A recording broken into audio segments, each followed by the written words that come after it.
Nina Gold and Martin were no strangers to the Star Wars universe, having previously worked on films like The Rise of Skywalker and the series The Acolyte. And the pair clearly know their UK talent. Last year, they shared the Emmy Award for casting the limited series Baby Reindeer, which made sensations out of actors like Richard Gadd and Jessica Gunning. They were brought on to cast the Disney Plus series Andor, a prequel of the film Rogue One, in its first season, which Gold admits was a challenging experience as the pandemic hit right in the midst of casting. But the second season, which just wrapped an acclaimed run, was a bit more normal.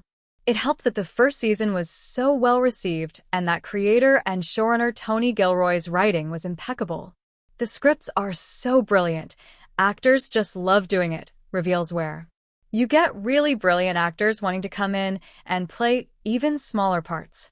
Every role is integral to the story.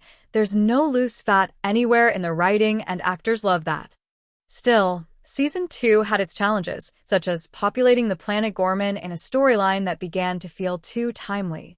Ghorman is being overrun and oppressed by the Imperial Empire, which prompts ongoing protests by its citizens and threatening the Empire's rule. But the Empire launches a propaganda campaign that these protests are dangerous and violent, and sends in troops, culminating in Episode 8's bloodshed, known as the Ghorman Massacre.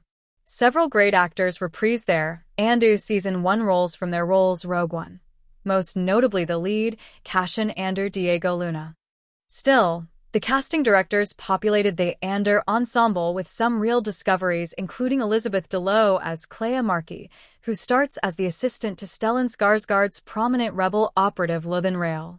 We went on a bit of a journey before finding Elizabeth, and it was basically her first on-screen role, says Ware. Another actor who is new to them was Mohanad Bayer, who plays Wilman Pak, a young man who joins the rebellion after his father is killed by the Empire.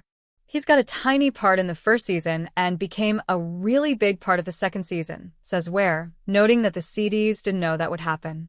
They just loved him. They were raving about him so much. And when Tony came to talk to us about the second season, he said that they'd made a great part for him. He just impressed them so much, even with only a few lines in the first season.